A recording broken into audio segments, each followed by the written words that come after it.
Teori berikutnya adalah konsensus kebenaran. Teori konsensus kebenaran adalah karena berdasarkan kesepakatan, tetap dijalankan karena sudah menjadi sebuah kesepakatan. Nah, ini bertolak belakang dengan teori pragmatis ya. Teori pragmatis tadi apa? Pragmatis itu Ya. yang penting gunanya. Iya. Pola pikir yang singkat, Pak. Ya, sesuatu itu atau proposisi itu adalah benar apabila memberikan kegunaan atau kemanfaatan atau nilai-nilai praktis bagi kehidupan manusia. Ya itu ya.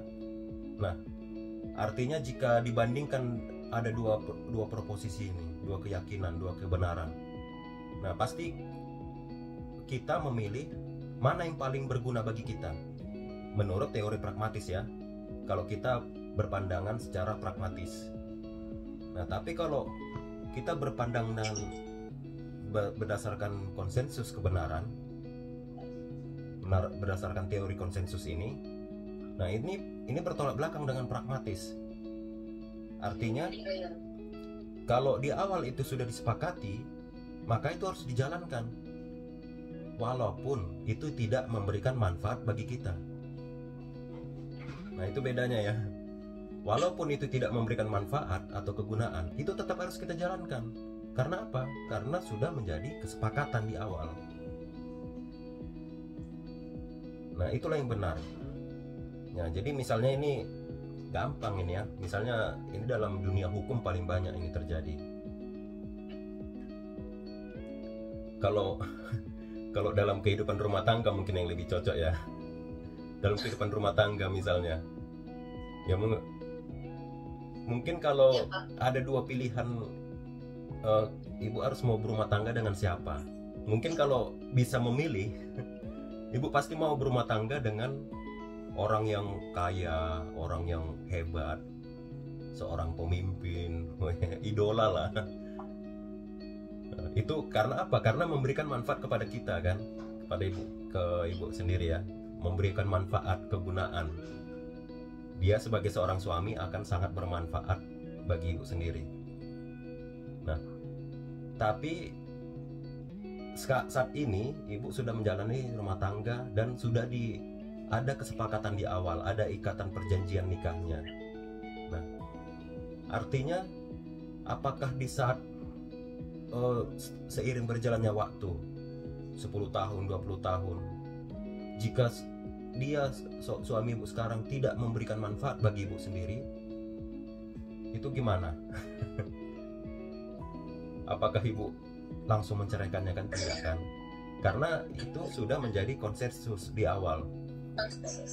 Artinya ibu sudah sepakat nih, ibu akan berumah tangga dengan dia, seorang sosok laki-laki yang ibu yakini dia sebagai imamnya ibu di dalam dunia dan akhirat. Nah, jadi dia sebagai seorang suami, walaupun nanti 10 tahun, 20 tahun ke depan tidak memberi manfaat, malah menyusahkan ya kan, malah menyusahkan, tidak memberi manfaat sama sekali, malah merepotkan kita. Nah, itu kalau menurut teori pragmatis itu keliru. Kalau tidak bermanfaat lagi buat apa? Kalau tidak bermanfaat lagi, lebih bagus dibuang aja kan, ganti yang baru kan. Mana yang lebih bermanfaat kan? Itu menurut teori pragmatis ya. Tapi kalau menurut teori konsensus, ya itu harus dijalani karena sudah disepakati di awal, karena sudah menjadi kesepakatan. Jadi artinya, mohon maaf ya, misalnya ibu mengalami KDRT, ibu bertengkar dengan dia dan keluarganya misalnya, itu adalah konsekuensinya, itu adalah risikonya. Kenapa ibu mau berkonsensus dari awal dengan dia, sepakat untuk menjalani rumah tangga dengan dia di awal? Nah, itu adalah risikonya. Untuk kedepannya pasti akan ada itu, tetapi ya itu tadi harus dijalani, mau nggak mau harus dijalani. Itulah teori konsensus. Sama ini, misalnya seperti apa ya, kesepakatan hukum yang sudah ditetapkan di awal. Suka atau tidak suka, mau tidak mau, itu harus kita jalani. Walaupun Ketetapan. iya, walaupun itu kadang menyenangkan kita atau kadang tidak menyenangkan, atau di saat kita di saat kita tidak disenangkan, itu menyenangkan bagi lawan kita, pihak lawan kita. Tetapi ini sudah menjadi kesepakatan di awal, ya tetap harus kita jalankan. Walaupun itu tidak menyenangkan kita secara pribadi, tetapi karena kita sudah sepakat untuk menjalaninya, nah itulah namanya, itu adalah kebenaran menurut teori konsensus. Yang kita yakini ini adalah benar menurut teori konsensus. Nah, itu dia ya.